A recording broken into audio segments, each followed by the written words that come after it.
I think we are totally fine to go, Scott. Let's do this. All right. I just want to let you know that I'm not really emotionally attached to. Oh, well, I want to have the final say about so and so. It's all good. I am recording now, just in case any of this extra audio in the front here is worth capturing. And to make sure that and to watch what I say, because there will now be a record. Yeah.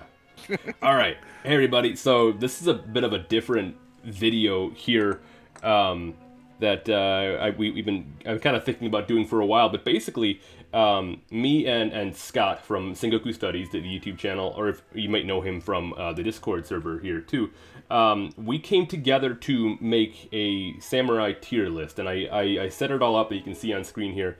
And what we did is we kind of brainstormed as many names as we really could for the most influential, most important, and then we kind of trimmed it down. So I think at the end we had about 50 names, and we cut it down to 35. And I will put on screen what the extra names are that we didn't end up going with. But this is a list that if you want to, you can go ahead and do it yourself. I'll leave a link to it down below.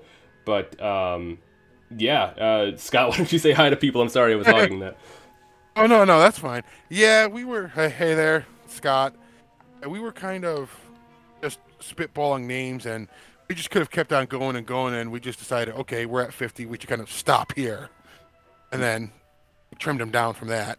Yeah, so there's a lot of names that aren't on this list. It means pretty much almost nothing. It's not like because somebody didn't show up on the list that we think that they didn't deserve it, or this is just kind of where we ended up, I guess you could say. We tried to pick some of the biggest names, but if somebody you like isn't on the list, that doesn't necessarily mean that we don't think highly of them either. I don't know how to word that exactly. No, like this was a very tough list to put together because we're really only thinking of who is the most influential and not only did something great while they were alive, but are really remembered. So there's a lot that goes into this, and of course we can come back in future videos and potentially, make different lists of maybe like, specific, Sengoku Daimyo kind of things. But for right now, this is just our top samurai of all time across all periods. This is a list that we put together. I actually made it in Tier List Maker here, and you can find a link to it down below, so you can make your own list ranking here. But and this. Go ahead. Sorry. I was just going to, and this is not only is it not exhaustive, it's also, for me, it's not binding. So, like, the people that I put in certain things today, I might do so differently tomorrow. Yeah, it's really subjective. Yeah, it's very subjective and temporary. And but it's fun, and the whole point of this is just kind of out of a fun extra video. So, with that said, we're going to go through the names here and pretty much rank where we would put them in the grand scheme of history. We have of course, the ranks from legendary is where the S tier usually is, but then A through D. And yeah, we're really, of course, when we approach this, we're really thinking of, like I said, not only what they did in life, but also how they are remembered, how influential they were to Japanese history, and that's kind of how we're going to be putting them up there. But with that said, and this is in no particular order, that this is how they were just uploaded to the website. The first we have is Akechi Mitsuhide. Very, very significant figure. So I guess I would put him probably, me personally, in the A tier, but what do you think, Scott? I actually put him in the A tier as well. Okay. I kind of, there's a number of them that I went back and forth on between different tiers.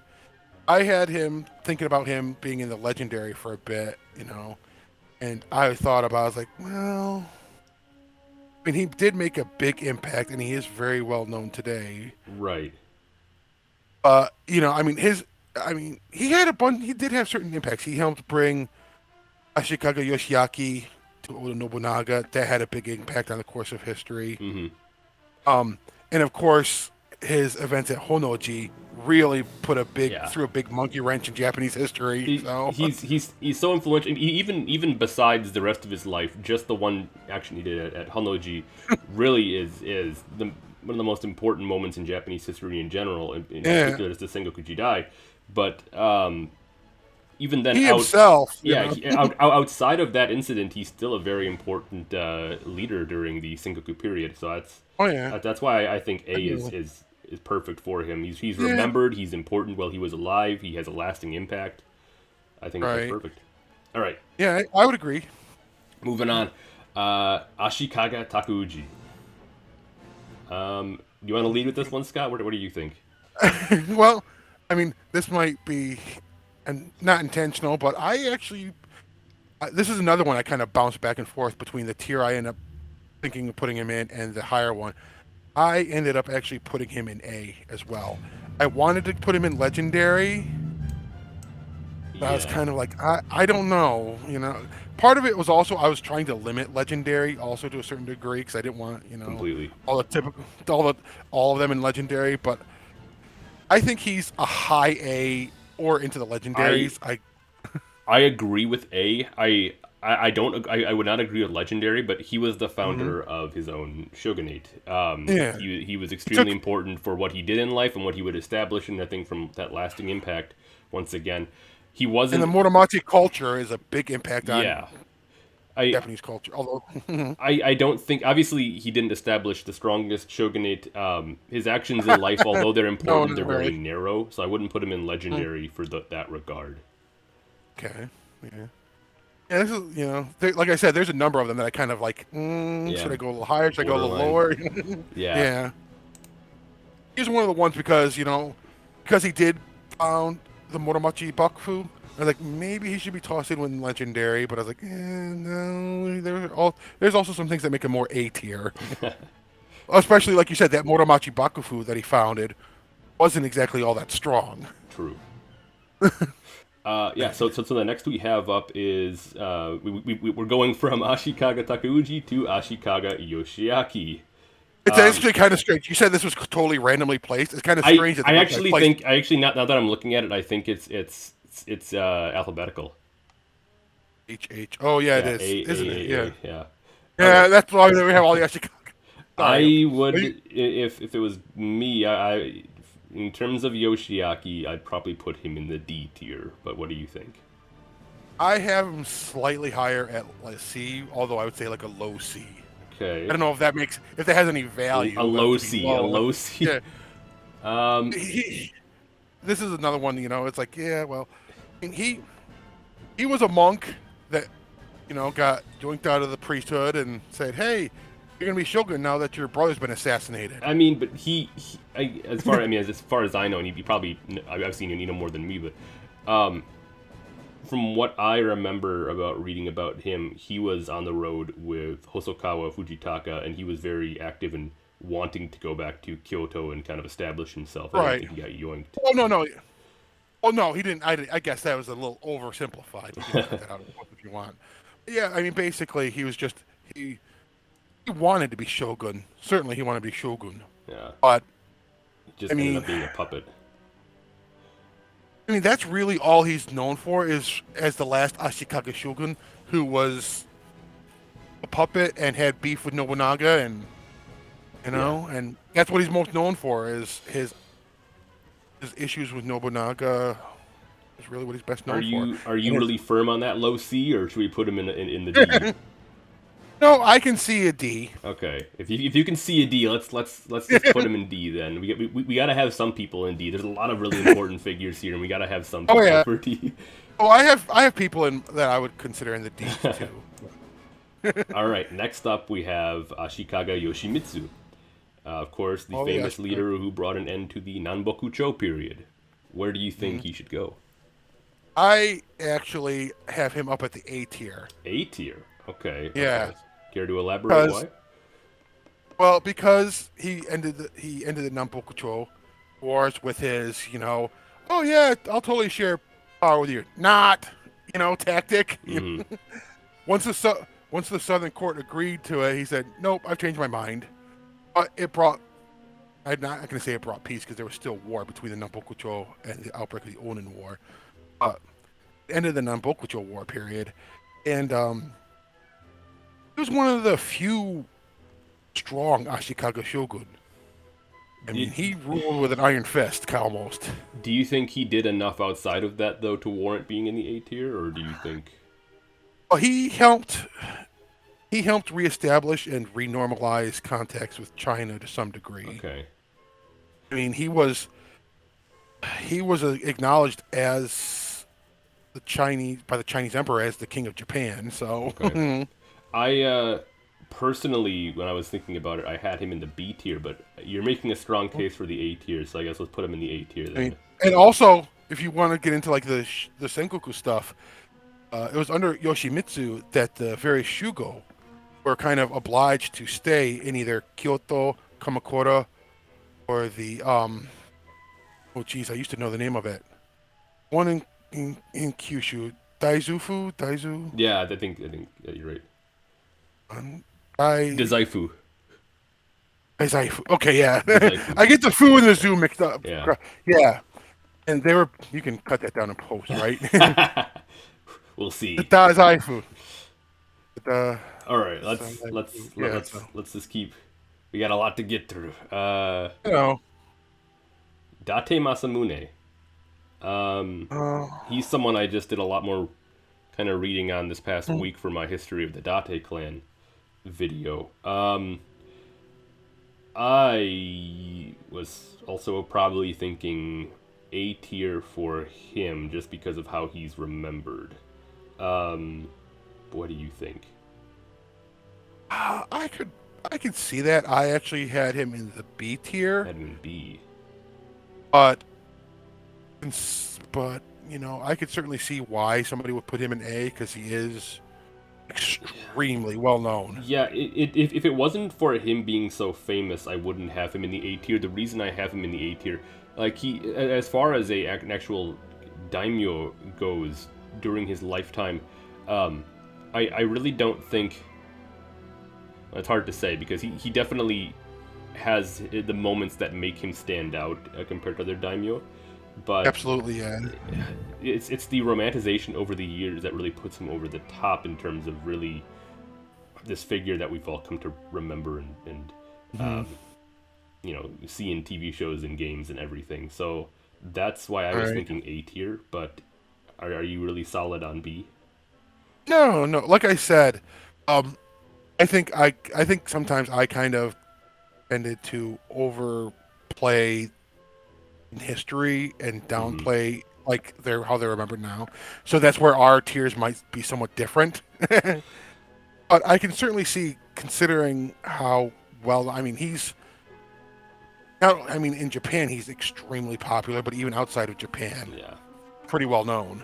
Let's put him in the A tier So, then for now. yeah, I could, no, I could understand We put sh- him on an A tier on we that. we're already going a bit top heavy into the A tier. we have we have four in the A tier and one in the D tier right now. So let's see how this goes. Okay, next up we have Hojo Soun, Issei Shinkuro. Um, I know where I kind of was thinking, but what are you thinking? I actually, maybe because it is, I think more along the history rather than the fame, I don't know how well known they are. I have him in the legendary tier. You have him in Legendary. Ooh, I had him in the A tier. Mm. But I can totally see where you would put him in Legendary. I guess in my own head when I think of his exploits, I really think of obviously he was sort of one of the first the Sengoku Daimyo. He Ekukujo. engaged in Gekkokujo. He established the Go Hojo, the later Hojo. Hmm. But I don't know if his impact really is going to be as significant as the other people who are going to be entered into Hmm. Legendary. So that was my only thing holding me back from putting him in Legendary. But why do you think Right. Legendary? I think part of I thought about with part of it was just like he was one of the early examples of the Gekkokujo, Okay. and that and he came out of nowheres to virtually conquer the Kanto, Yeah. and he set up systems that would be in place for quite a while and would be very effective. Of course, they would be altered and changed to some degree as you know conditions needed, but I just it felt being like Let's. one of those early. I think I see where you're going with this. Let's put him in Legendary then. I think he definitely a solid argument could be made for Legendary. So let's just put him in Legendary then for now, I guess. Okay.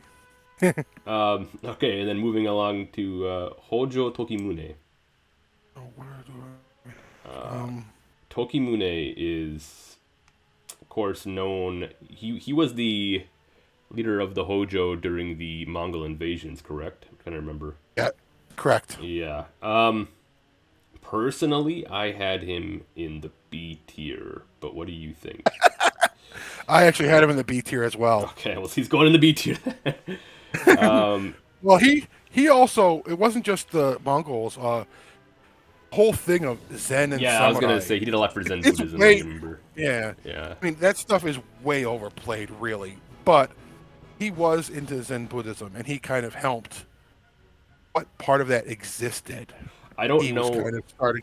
Yeah. Just talking, I kind of start. He kind of started stirring that pot together. I imagine a lot of people probably know him from Civilization 6 because he's the leader of the Japanese well, faction there in Civilization 6. You have that too. I always thought that was really weird that they chose him, but it is what it is.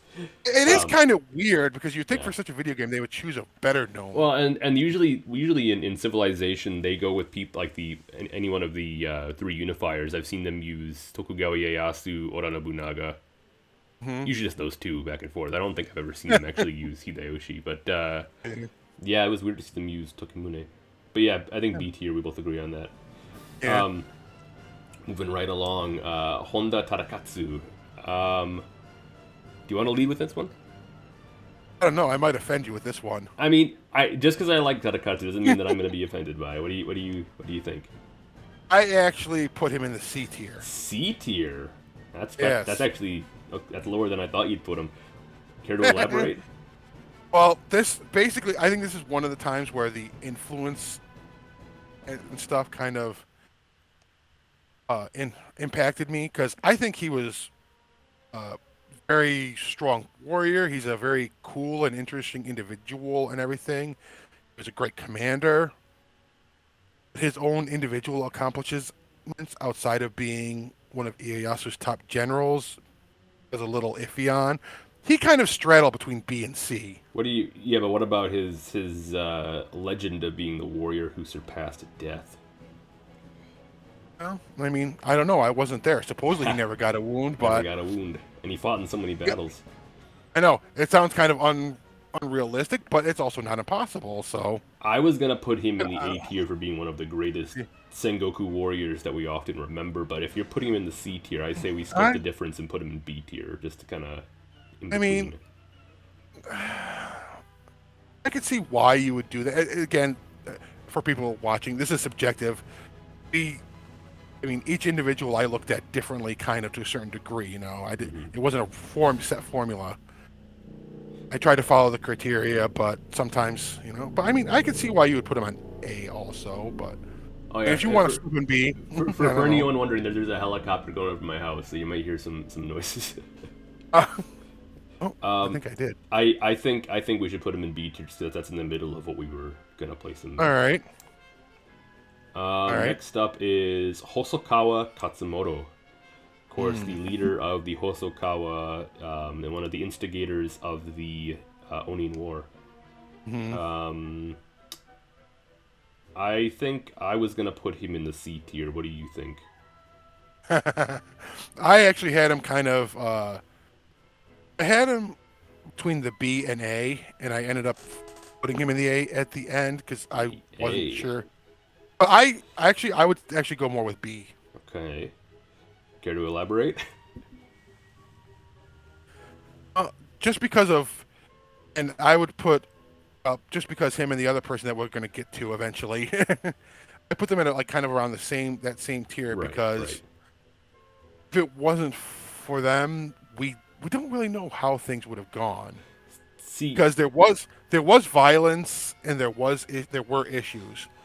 But because of them, go ahead. Oh, I was gonna say, I think we're both looking at the same thing, but we're both looking at it differently. Because you're looking at it in terms of how it's remembered. It sounds like, and I'm looking at it in terms of look what they started, look what they did. Like these guys who started the Onin War, they should be remembered as it's like Yoshiaki. Like, should they be remembered favorably or should they be remembered negatively? Like they literally instigated a massive clash that burned Kyoto to the ground.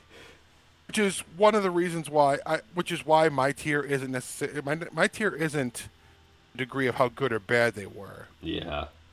I mean, the Onin War that they instigated was a major impact in Japanese True. history. Okay. You know? So you had him in the A or B, you said? Yeah, I would go with B though. Okay. I could see B. I'll put him in B. Imagawa Yoshimoto. This is gonna be a really interesting one. Where do you think Yoshimoto should go? I actually put him in the B's. You had him. I think I had him in the B's too, when I was thinking about it. Definitely one of the most significant daimyo during the Sengoku period.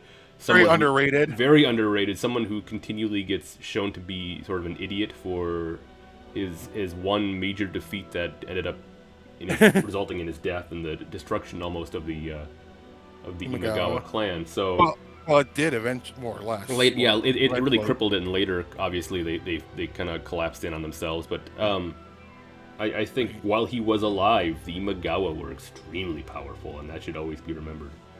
I think the other things that we also have to think of is not just militarily, culturally and legally, and he's if you've seen my video where I made it in defense of Imagawa Yoshimoto, I really talked about. He was this diplomatic figure that other lords and prominent figures often went to him to have him mediate disputes and things. Like he's this very level-headed guy. I mean, he was the descendant of Imagawa Ryoshun, so he had very hoity blood, very high up their blood. I'm glad we agree on that one. Ishida Mitsunari. Where do you think he should go? Ishida Mitsunari. Oh. He's another one that I put in the B's. I think I was gonna put him in B also. Well, I'm trying to remember because he's whenever I think of Mitsunari, I really think of Mitsuhide also. I mean, not only do their names sound similar, but they both sort of took a side that in the end was a very poor choice for how they would, how things would turn out for them. But obviously, I think I agree with B also, just because he didn't do too much outside of. We don't really remember him besides the fact that he stood against Tokugawa Ieyasu, and he was sort of this figure that everyone kind of looked down upon. He was a pencil pusher that a lot of people didn't like. I mean, you were talking about the relationship. I mean, really, probably if it wasn't for Honoji, Mitsuhide probably would have been in the B's. Obviously, yeah. They have their own accomplishments and all that. Right. And to me, Mitsunari posing Ieyasu at Sekigahara and such doesn't rise to the level of Honoji in terms of like history-shaking events. Yeah. No, I agree. I think B is a good place for him. I think we got that perfectly. Okay. Next up is Kato Kiyomasa. I personally, I'm trying to remember where I had. I think when I was thinking about it, I had Kiyomasa either in the A or B. What do you think? I had him in the B's, largely because he was so effective in Korea. Yeah. He as horrible as it was, he just made a swash of blood down for quite a while, and just his whole reputation of being this extreme militarist, this tiger hunter, like he, someone who apparently came from humble origins, much like Hideyoshi. They came. I think, if I remember correctly, I believe they came from the same village. They were like cousins or something. Yeah. That's what I think I read too. So his story is very fascinating. Of course, I think what would have been even more interesting to kind of know is what side he would have taken at the siege of Osaka, which of course he died prior to. Conveniently. Yeah, there's obviously the story that Ieyasu had him poisoned before anything at Osaka occurred. Obviously, he took the side of Ieyasu at Sekigahara, or leading up to Sekigahara, because he of course remained in Kyushu throughout the duration of that conflict. Right. But I mean, with Sekigahara, it's really interesting because he was one of Hideyoshi's most closest That's generals. that's always the weirdest thing, and it's obvious. It's But pretty I obvious always that tell people, you have to realize though there were a lot of people who were anti Mitsunari as opposed yeah, to pro Ieyasu. that's what I was gonna say. Like his entire choice was more. I don't trust Mitsunari. I hate that guy. Going I will back to not pick his Korea, side.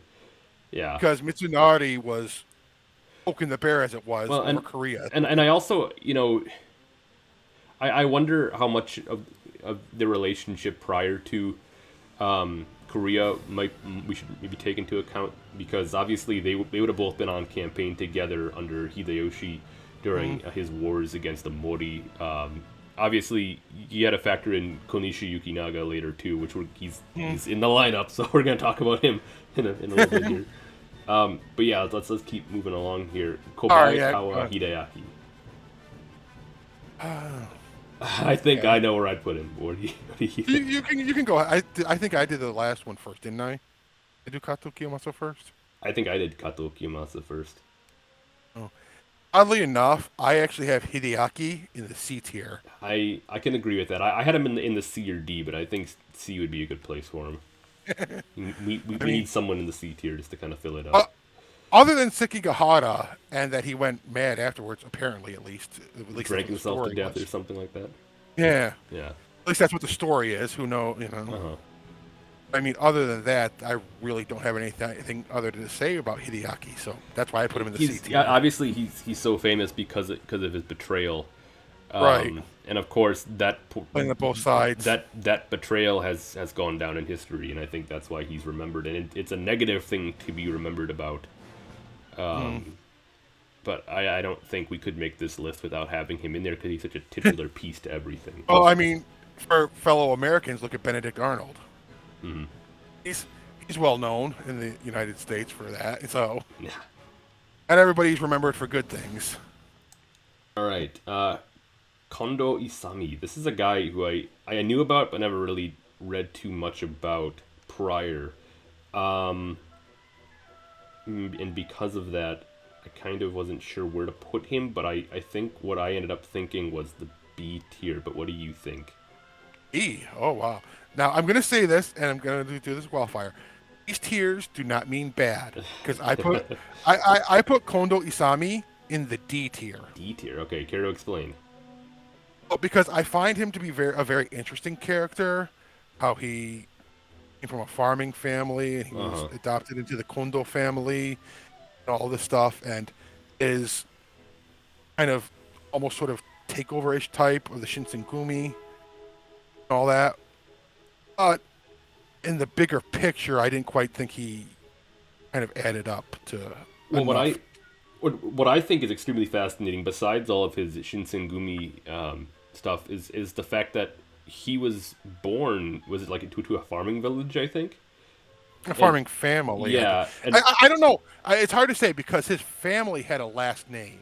You know, and it's just weird because he was born into a time where there was no upward mobility in terms of class, evolution, but he was still able to become Hatamoto to the shogunate in this period, which is extremely such a rare and odd thing to happen. So I think that is alone extremely fascinating.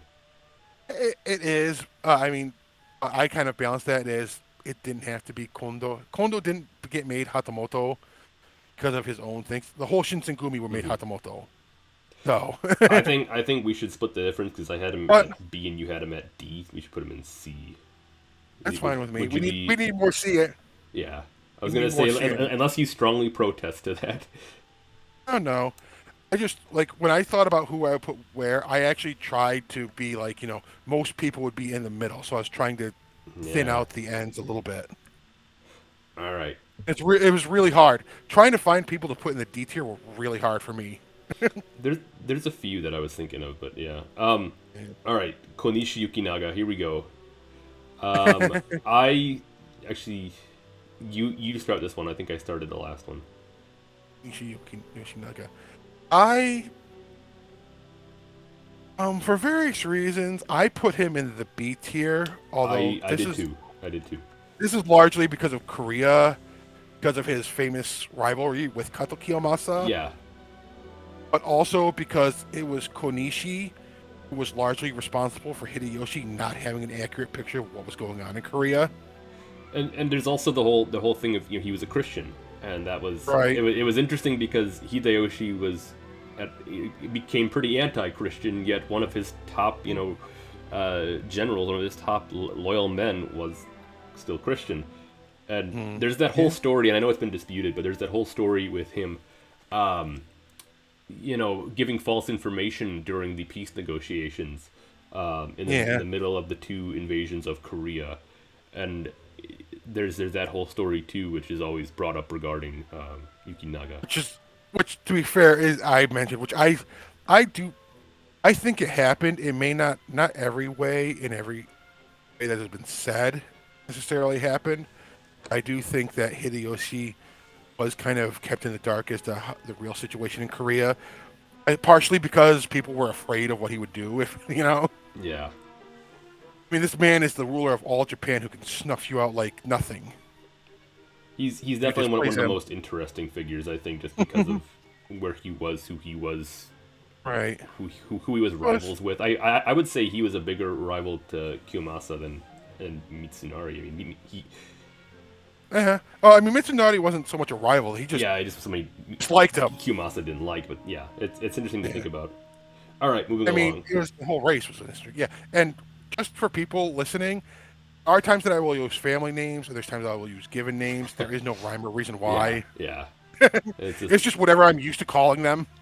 You know what always screwed me up in my head is I grew up playing the Samurai Warriors games, and of course in those games they flip the names around. So instead of it being Tokugawa Ieyasu, it's Ieyasu Tokugawa. So I still catch myself doing that a lot, which is it's not that big of a deal, but it's like Oh, it's understandable, but yeah, it's, once you learn, you kind of like go oof when you hear that. All right. Kusunoki Masashige, I had him in Legendary. Where do you think he should go? Kusunoki Masashige, I had him a little bit differently. I actually had him kind of ordering with A, E. A and B? Leaning more towards A. It's kind of hard. Like I would say his. I know you did a video on him, so. But yeah. But I mean, I could see Legendary too. It's kind of one of those things to where it's a tough balance. I mean, his reputation and his skill as a warrior and a commander were extreme.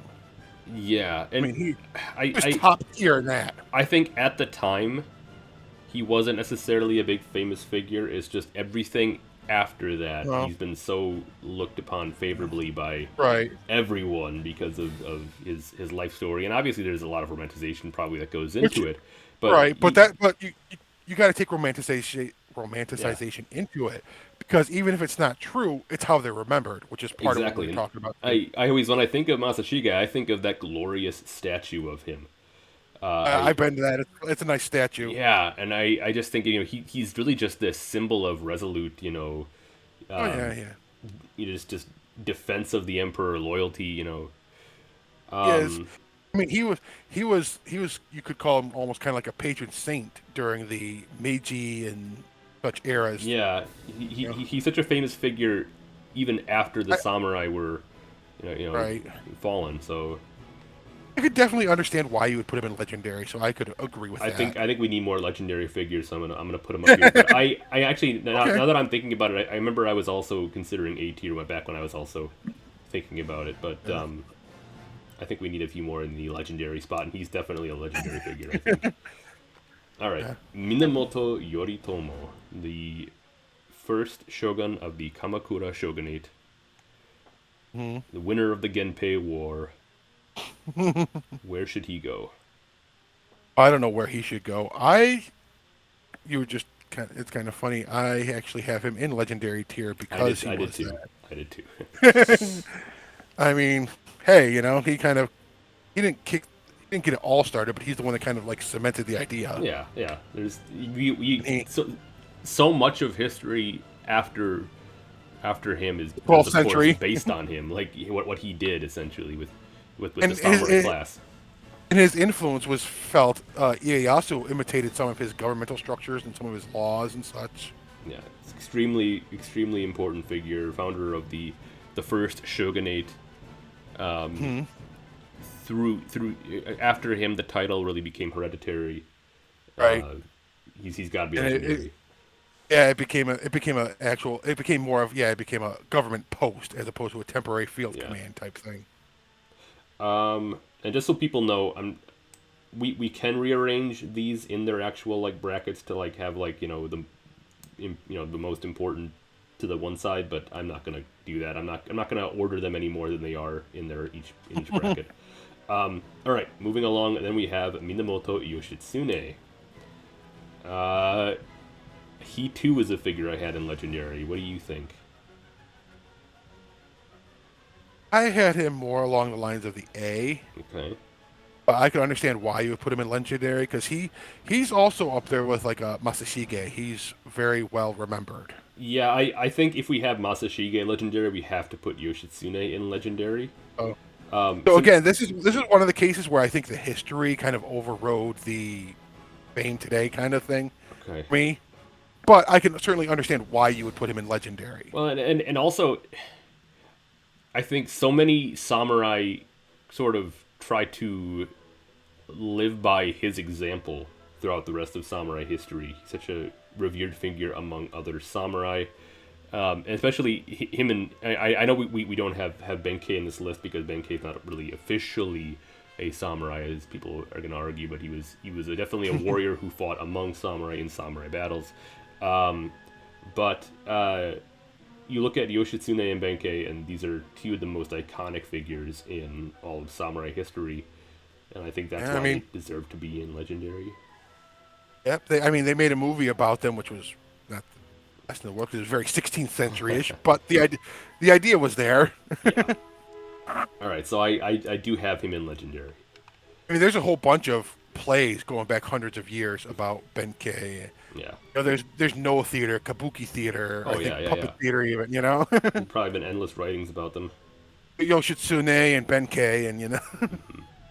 All right, next up we have Miyamoto Musashi. Miyamoto Musashi. Scott, where would you put Miyamoto Musashi? People will not like this, but I actually have him on the D. You have him in the D? What? Yep. Okay, explain. Because I needed people to put in the D tier.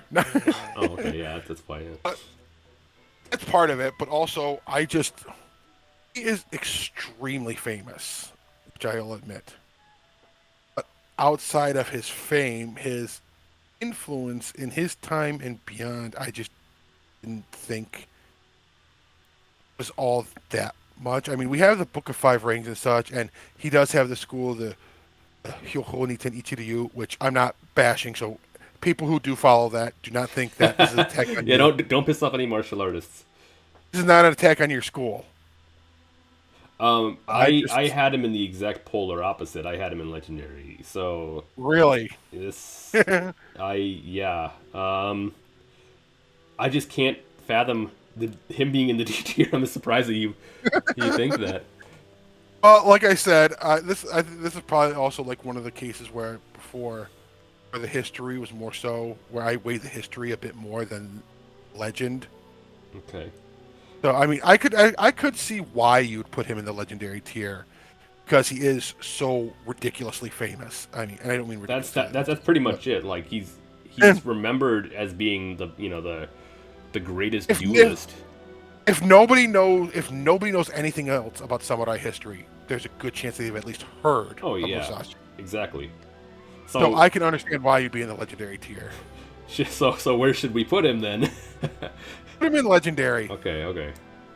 I'm not that emotionally attached to having him in the D tier. I feel like we'd have a riot if we put him in D tier. Yeah, well, you're probably gonna have a riot anyways for what I said. They're gonna come to your channel then. Hey, again, you know what though? By the time they do, I might have changed my mind. Could be. Which, like I said, this is just. I was gonna say, which by the way, I know I should have said this at the beginning of the video, but I'll also leave a pinned comment in the description. All of Scott's information for his channel and Twitter and all sorts of stuff. Go check him out. Go check out Sengoku Studies. Great content. Thanks. But yeah, moving along. Mori Motonari. Mori Motonari, I had him. I think I had him in the somewhere around A or B. Where do you think he should go? Well, now I'm afraid to say anything. No. No, I had him in the B's. The B's. Okay, I think that's fair. I think it's a fair spot for him. I mean, he was another one of those early Sengoku Daimyo kind of, engaged in the Kikokujo.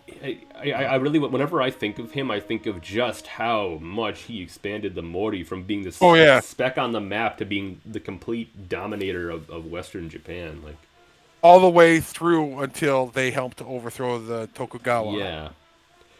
And actually, now that I'm talking about that, I'm really my brain is still leaning more towards even A at this point, because I think placing him among figures who,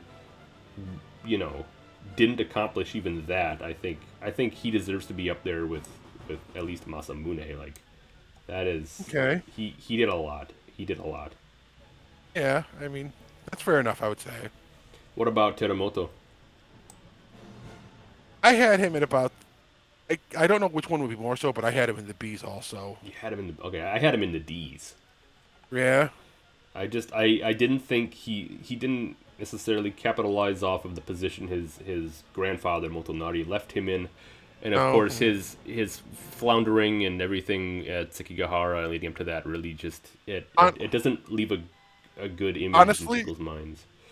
Honestly, I probably would agree with D, other than after the debacle of Sekigahara, he was able to scrape by and save his family. I remember reading more that he kind of had to retire in disgrace, but that could have just been. But his family wasn't wiped out. No, but he definitely had to step down, I think, in right. a disgraced position after Sekigahara. Right. That's part of what kept his family alive. Yeah, Mori weren't crushed.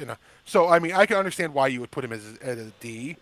I just put him a little bit higher. I could see D or C. Let's split the difference and put him in C, just because we both have him in places like that. I mean, I can understand why. It was saving his family after Sekigahara. Yeah. That had me put him a little bit higher. Okay. Next we have Oda Nobunaga. I think we can both agree where he'd go. Maybe not, because some of my answers have surprised you quite a bit. But this one, where do you think he should go then? I said maybe this one less so. I have him in Legendary. Me too. Nobunaga is in Legendary. It's hard to argue against the first of the great unifiers. It's tough. He's such just an iconic figure. I mean, he's the Demon King. Yeah, the Demon King. Even if you chose not to look at any of his accomplishments, if you just look at the fact that it's so hard to have any type of a game, show, a movie takes place in the 16th century that doesn't at least mention Nobunaga. Mm-hmm. Even if he's not in it, it's himself. 9 times out of 10, it'll be mentioned. So Yeah, he's so synonymous with the period itself. You gotta have him. Right. I should specify the late 16th century. Yeah. I was just thinking of other things I could list off about him, but I think everybody watching this video knows who Nobunaga is and knows why he's famous. So I don't think we gotta go too deep in there. What about Saigo Takamori? I have him in the B's. I can probably agree with that. I think. Do you have him A's? No, I wasn't. I can't remember where I was initially thinking, but I think I could agree with B. Specifically because of not only was his involvement in the Boshin War, his role in winning the Boshin War, but then also the impact he would have afterwards and the Satsuma Rebellion and the fact that he's still remembered today as well. Oh yeah, for sure. I mean, the movie that shall not be named is supposedly. I mean, it depends how people want to look at The Last Samurai, because obviously he's the character model for Katsumoto in that movie. Oh, there's virtually nothing in that movie that's historically accurate. I used to really have I had gripes with that movie, but then I watched History Buff's review, and he kind of turned my opinion around about it a little bit. I haven't necessarily watched it in full in years, but I just wanted to put that out. Yeah. He was the model. The person who wrote it did it supposedly read the book about Saigo Takamori. He Yeah. was, and he too, he also has a statue in Ueno Park. Hmm. Just, just like Masashige does. So, you know, Yeah. What I mean, about another Bakumatsu period figure, Sakamoto Ryoma? I think I had him. I had him in. Well, this would be the third person that I've done in a row to start with. You I go okay. first. I'll go first then. I think I from I can't remember where I was in Japan. I was in Kyushu. I remember that, and there was just a ton of Sakamoto Ryoma stuff everywhere. And then that was my first time really coming to It's really learn weird. about him. And then, Saigo should be bigger in Kyushu than. well, it was in northern Kyushu, but I think I was in I think it was in Nagasaki's where I was. They had all this Sakamoto Ryoma stuff. But then also Shogo from Last Ask Shogo, he did a brilliant video on Sakamoto Ryoma. But I would probably, just because of how he's remembered, also it's hard because I think he is someone who's on the same level as Saigo Takamori, but I don't know, I something in me is pushing me towards the A tier just because of how much I saw his face plastered everywhere when I was in that part of Japan. I think it was Nagasaki, weirdly enough. I mean, I could agree. I would. I was gonna put him towards the B tier, Okay. but if we were gonna if we were gonna level the B tier, I would put him higher than Saigo. Okay, So so I could understand the A tier. let's put him in the A tier then for now. Yeah, with his popular, because he is very popular. I mean, if you look at them at the same tier, Ryoma is probably much more popular than Takamori. Yeah. I mean, I remember when I was living in Japan, Ryoma was all over the place in Tokyo. It's he's just he So has that I think one that was the year picture of him Ryoma. that's That like was very badass. Where he's kind of leaning over. Like I think I used the same picture here for the. It's a yeah. very iconic photo of him.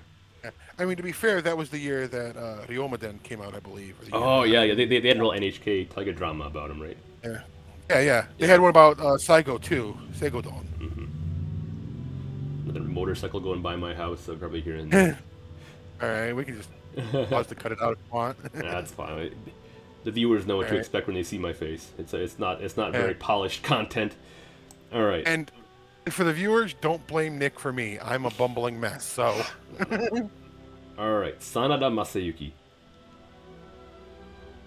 I have him in B tier. Explain. What's that? Explain. Explain. He could be A tier, but I will admit, this is, people may not, I did take a number of people from the A tier and decide that maybe I should move them down a little bit. Okay. But he was very influential. I mean, the Sanada in general are very well known, Mm-hmm. but more for Nobushige than for Yukimura Yeah, Yukimura. than for Masayuki. Although it's kind of like this thing. I think well, we're gonna get into him next. He's next on the list, isn't he? Because they're right next to each other. Oh, Yeah. personally, I'm not gonna listen now. But while Yukimura may be more famous, I think Masayuki was more accomplished in his life. I'm looking at the way we have it right now and the tiers we have set up, and I'm looking at who else we have in the A tier and B tiers. Yeah. And I think, in the A tier we have Akechi Mitsuhide, Ashikaga Takauji, Yoshimitsu. We have Date Masamune and Mori Motonari, and the two of them are two extremely famous daimyo of the Sengoku period. And I think it would be weird to put Masayuki below them specifically because of all of his maneuvering that kept his clan Right. alive. Like, he didn't necessarily grow the territorial holdings of the Sanada, but he kept them alive in such a tenacious way that he just would And he not. split his sons to make sure that one was on the winning side as long as Yeah, he yeah. lived. It's I think for that reason alone, I love to mention the Tensho Jingo conflict. I think it's such a fun name to say. But whenever I think of him, I think of the Tensho Jingo conflict and how he just kept flipping sides just to keep his family on the winning side. You know, It's like it was the 14th century again. yeah. So that's why No, I would have him in the A tier. Just like I because, said, I had him in the A tier, but okay. I thought my thoughts may have been getting a little A tier heavy. And it's mostly because of who We else is couldn't. in that tier right now too, and who else is in the Fair B enough. tier. I think he just fits more in that group. Right. And these tiers have changed as we've talked. So Yeah. what I thought necessarily doesn't necessarily. Right. I mean, but no, I could see A because that's where I had him originally. So I mean, I can understand that. And next we have his son Yukimura. I know where I'd put him right off the bat. How about you, Scott? You probably have. Honestly, now that I think about the way that we've been going, even though he wasn't there originally, I'd say probably legendary. That's what I was gonna do. You know, Sanada just, be, Yukimura, just Sanada Nobushige, however you want to call him. yeah, just because he is so ridiculously, again, not an It's insult, ridiculous. famous. Yeah. And I mean, and I know people want to say all of his accomplishments are embellished and romanticized, but Again, that doesn't matter. He's still remembered as he's still that today. remembered. Yeah. Yeah, I think it's I mean, important to put him there. We're talking about like their influence and their fame, and today is part of that. So even if those are embellished and romanticized, it still adds to Yeah. their image today. So I'm kind of opening a little bit more to the fame part, whereas I was. So yeah, I could see legendary, although I had him a little bit lower before, but I could see legendary. All right. Taira no Kiyomori. He's one of my favorite figures. Very influential. He's someone up there with Yoritomo, but obviously he didn't necessarily accomplish his ultimate goals, so I wouldn't put him up in the legendary tier. I would put him either in the A or B, probably. Where do you think he should go? I actually put him up in legendary. You did. Okay. Yeah, but I agree he didn't accomplish much. But he had grand plans though. he was one of the ones kind of at the ball going or picking up steam with the idea of a warrior government. Yeah. Although his idea of the warrior government was fit more into the imperial government, whereas Yoritomo was more separate. Put him up in legendary. If you want, I mean, I can understand. The whole thing about him wanting to merge his a samurai government with of course the office of the emperor and all that. I really think it. And then he got his grandson in there as the emperor, and it was a really cool idea, I think. And I remember I asked. I was in Japan and there was a professor. We were traveling through the country with Bill Steele. Or you might know him as William Steele. I don't know which name he usually goes by. But I asked him the same question of how would the country be different if the Taira would have won, and he had this idea of they would have been more of Japan could have really opened up more. It was what he thought, and it would be interesting to see how Taira Japan would have looked. Possible. Yeah. All right. But then on the other side of it, we got Taira no Masakado with his strange floating head. Where do you think Masakado should go? Taira no Avocado. I don't know. He's one of the ones that I kind of have straddling the line between A and B. You have him up there. Okay, I had him down by C and D. Oh yeah. I had it because I was talking about Kiyomori. He's the one that he took a small local family dispute and said, "Heck with it! I'm the emperor in the East now."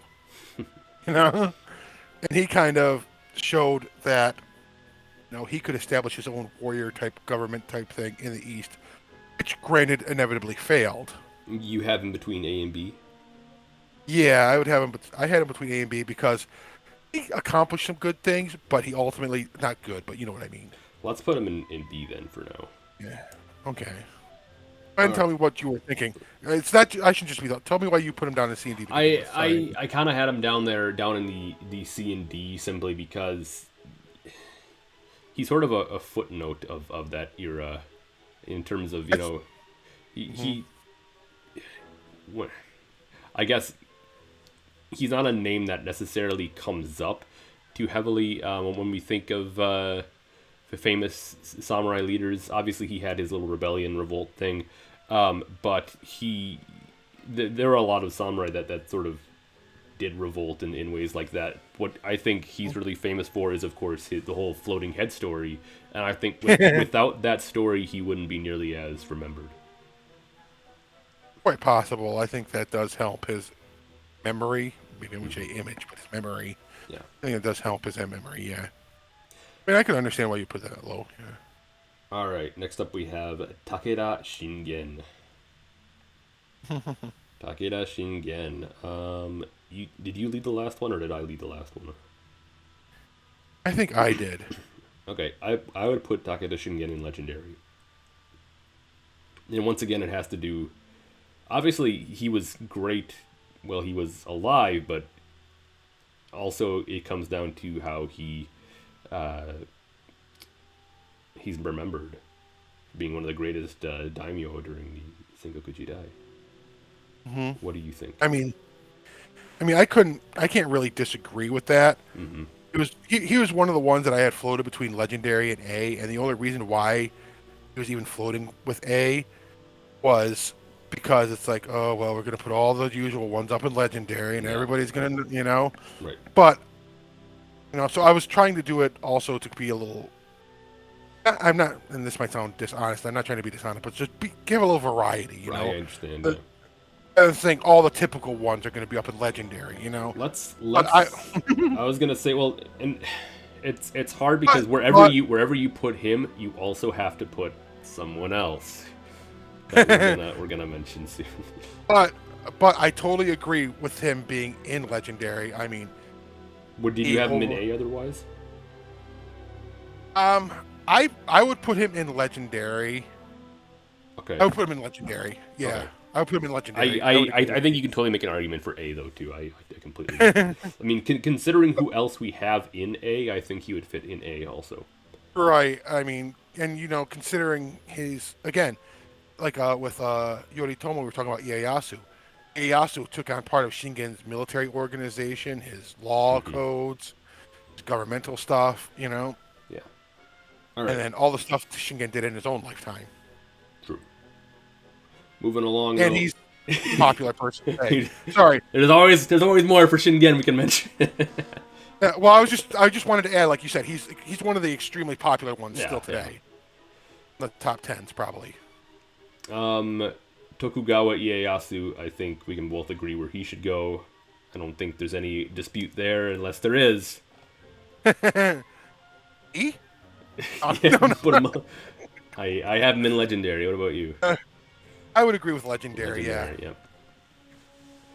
The final of Japan's three great unifiers, the man who established the final shogunate, the Tokugawa shogunate, the Edo Bakufu, won Sekigahara, served alongside Nobunaga. It's kind of hard. I mean, I don't know if they really could make an argument for even being any lower. I don't think you can.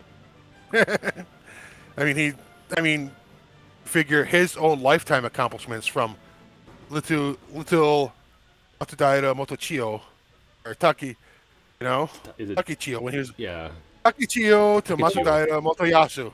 I got the Chiyo and the Yasu part. Yeah. From little Takichiyo as a hostage to Matsudaira Motoyasu to Tokugawa Ieyasu. He made quite a climb in his own lifetime, and for him, he had lots of kids, so he was a very busy guy. And, he had the proper line of succession set up that, of course, his predecessor didn't. That's one of his wise things, is he decided to retire while he was still alive. Yeah, and he really made that a staple going forward too. It looked like for all of his future. And I mean, yeah, I mean, I mean, modern Japan would not be what it is today without Ieyasu, which is what we could say for a lot Yeah. of people I on mean, this we list. wouldn't have Tokyo without Ieyasu. It probably there's a good chance it just might be one little coastal village still. Yeah. And So, that's really something I think it's important, and I know this is getting off track here, but one of the things I like to look at in terms of the samurai is the famous cities that we can attribute to samurai. So, of course, we have Osaka, which we can link to nobody else Hideyoshi. on the We have list. Yeah. Sendai, which we can link to Masamune. We have Hiroshima, Fu. which we can link to the Mori. Kagoshima, we can link to the Shimazu. It's really interesting to think about these big cities that we attribute specifically to samurai. Sunpu with the Imagawa. Mm-hmm. It was the little Kyoto of the East. Yep. All right, but going back to Ieyasu, on the opposite of Ieyasu, now let's look at Tokugawa Yoshinobu, the final Tokugawa shogun, and the man who essentially allowed the shogunate to be dissolved.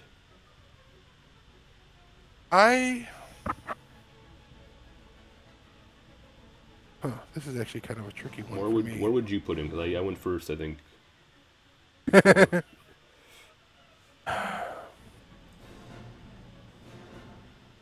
I would have to straddle him somewhere between legendary and A. Oh, Just because you have him way higher than I thought. I actually originally would have put him in B, but thinking Okay. about how important it was to be the one that brought the Bakufu to the end, you could kind of see for a higher rating as well. I had him in like C, I think. Yeah, I mean, I could. It's tough. I mean, I could see C too because I mean he wasn't shogun all that long and stuff, and he was basically thrown into an already dying system. Yeah, and his decision, I think, definitely is extremely important, and obviously has immense influence and ramifications over the years. But besides that, I don't know what else there is to really talk about regarding him. Yeah, I mean, but he's still fairly famous as the last shogun. Okay, so you'd put him in I, A or legendary, you said? well, I could for his accomplishments in his lifetime, I could understand you putting him in a C. But because of his fame as like the last shogun, I could see him higher as well. So if you want to put him in like a B, Let's put him in B just to split the difference. I could, Yeah. he's one of those figures that's kind of tricky. Is that he's he's more famous than his lifetime accomplishments might No, I totally point get to it. him have been. Yeah. Simply because he was the last shogun, and he's the one that was a lot of fighting. All right. Moving along, we have Toyotomi Hideyoshi. Once again, I think we can both agree where he should go, unless you have any controversial opinions.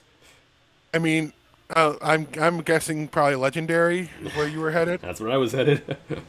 I mean, it's hard for me. It's so stereotypical to put these so-called unifiers as legendary, but I mean, at the same time, each one of them radically changed Japan to a certain in their own ways. Yeah.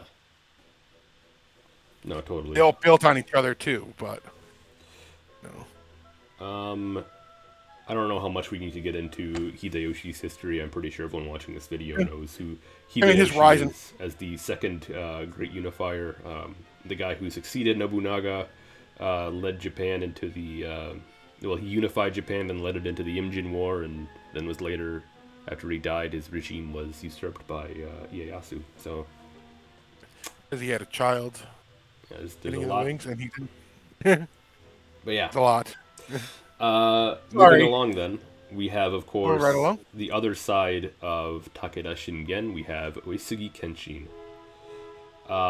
As I said earlier, I don't think you can separate these two, so I would put him probably in Legendary along with Shingen. Do you have any disagreement with that?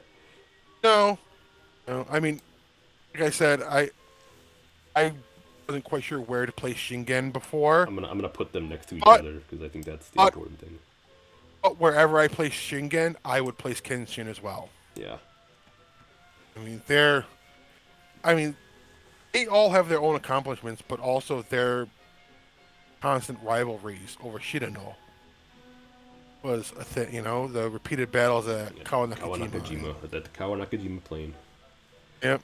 So it's you really you can't separate the Tiger of Kai and the Dragon of Echigo. They gotta always go together.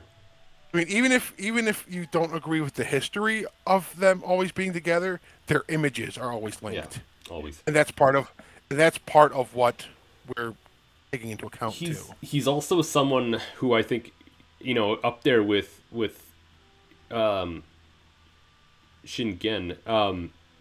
I really do think Kenshin was one of the greatest strategists, one of the greatest military minds of the period, who had the wherewithal to sort of counter Shingen countlessly. Mm-hmm. There was obviously I put Kenshin as my number one in my top 10 strategist video, and that's simply because when you look at with Shingen being an unstoppable force, Kenshin was an immovable object. So it really if and specifically I like looking at the fourth battle of Kawanakajima, and just all the ways that Kenshin kind of just foiled Shingen. And Yeah, well, that was the only one that was really a battle. So, well, true, but just the way that he really anticipated everything right. Shingen was going to do and countered it in a meaningful way. It really shows that, and these two guys were literally at the height of their, like, of the military Their mind peak. in Japan at the time. Like, yeah, they were at the peak, and to have Kenshin be able to counter Shingen in that way, I think it really just goes to show how much of a genius he was. And of course, later you can't forget his stunning victory at Terorigawa against the Oda. So Right. he's such an impressive military commander. Indeed. Yeah, I mean, wherever Shingen goes, Kenshin must be, because they are right up there. He has a lot of his own accomplishments though. Yeah. Too. And obviously both Kenshin and Shingen are really obviously remembered for Kawa Nakajima, but their stories are so much more than Kawa Nakajima too. Yeah, but they're famous enough for those alone to legends. All right, so the last two here, we got Yamamoto Tsunetomo, the guy who wrote the Hagakure. He's an interesting figure who. Let's start with you, Scott. Where do you think Tsunetomo should go? This is kind of tough because I think he could actually be rated higher than where I put him. But if I didn't put him here, I would have like very few, because he's the last one I have on my D tier. I could agree with D tier, and it's basically the way I see it is that he's like that grumpy old man going, "Get off my lawn," I think he was a disgruntled samurai who looked back on the olden days and said, "That's what we're supposed to be." And if it wasn't for the Hagakure, nobody would know who he was. Over the years, people have put more weight into his words than they necessarily deserved. That's what I always say. Everybody's like, "Oh, the Hagakure, this is what samurai thought." No, this is what one samurai at one point in time he was thought. one samurai way off in Kyushu who was writing down his own personal thoughts on samurai life at that time. But I still think his words are important, and I think that's why he is being considered here in this ranking. And just because we have him in D doesn't mean that he's not extremely significant, because obviously I think everybody on this list is significant in their own ways. And there is a tremendous amount of wisdom that people can find in the Hagakure, even though you shouldn't look at it as this, one single mindset of the samurai. I think it's still there's a lot that you can get out of the Hagakure still, in terms of like how you live your life and look at things, and how samurai live their life and how they looked at things. And of course, I do think it's important to take into account his opinions, specifically on how samurai of his day and age viewed prior samurai, specifically during the Sengoku period, and how he thought they had superior spirit. And it's a whole narrative of the changing samurai during the Edo period, and I think that's why he's still important. It is. It's you can see this progression. Is that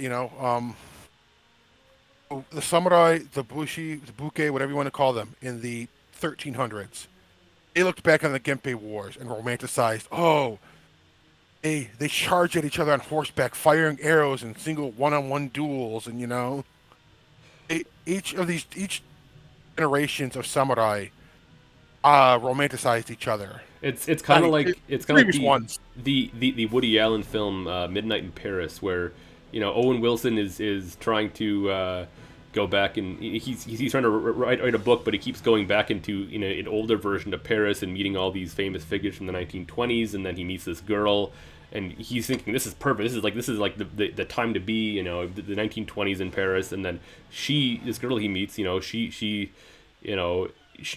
lusts after the 1880s. Like it just like it's always this idea of wishing you were at a different time. The idea of feeling like you were born in the wrong generation, and I think that's something that you got to take into account with Tsunetomo for sure.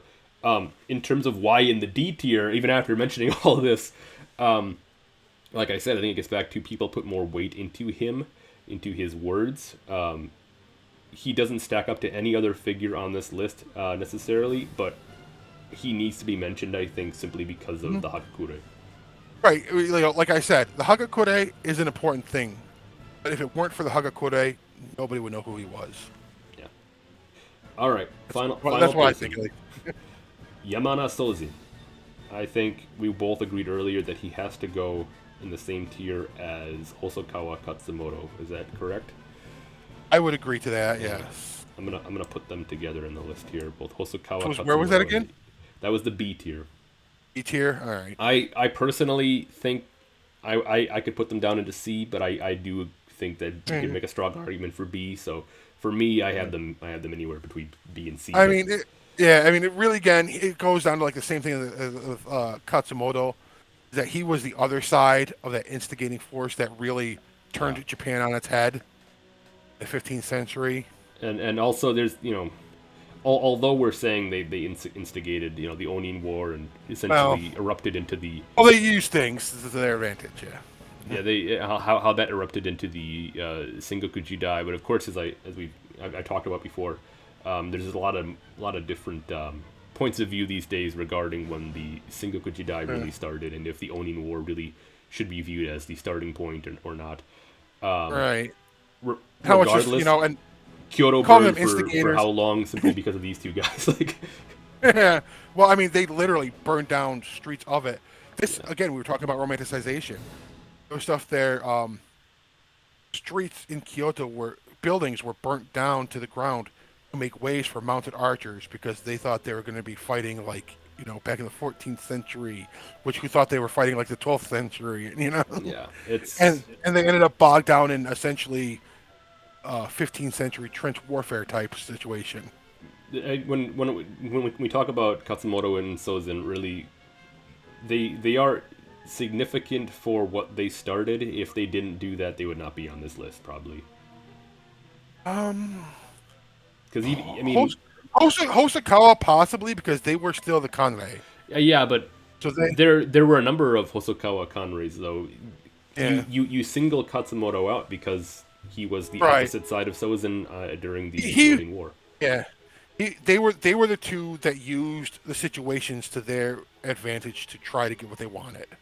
Yeah. Very true. All right, so this is the list. I'm gonna read it off, just all the names here. In the legendary tier, actually no, I'll start at the bottom. In the D tier, we have Ashikaga Yoshiaki and Yamamoto Tsunetomo. I thought we'd have a few more names in here, but this is what we did.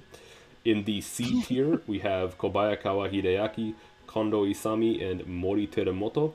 In the B tier, we have Hojo Tokimune, Honda Tadakatsu, Imagawa Yoshimoto, Ishida Mitsunari, Kato Kiyomasa, Konishi Yukinaga, Saigo Takamori, Taira Masakado, Tokugawa Yoshinobu, Hosokawa Katsumoto, and Yamana Sozin. In the A tier, we have Akechi Mitsuhide, Ashikaga Takauji, Ashikaga Yoshimitsu, Date Masamune, Mori Motonari, Sakamoto Ryoma, Sanada Masayuki. And then up at the top in the legendary, we have Hojo Soun, Kusunoki Masashige, Minamoto Yoritomo, Minamoto Yoshitsune, Miyamoto Musashi, Oda Nobunaga, Sanada Yukimura, Taira Kiyomori, Tokugawa Ieyasu, Toyotomi Hideyoshi, Takeda Shingen, Uesugi Kenshin. Read them all. That's all of them. We did. Yeah, we actually ended up with more legendary that I I was trying to trim down the two extremes, but after talking in person, I could understand why we would have so many people in Legendary, because we are talking about a trimmed down version of like some of the top samurai in history. So a lot of And them would. this is definitely different than how our individual lists would have looked if we both did it on our own. This is kind of us putting our brains together and talking about Right. where things would go. And again, I like he may have said, like I've said, there's a lot of these that have leeway, and we've just come to this agreement. But there's a lot of them that I think I could see arguments for them being in different places too. Yeah.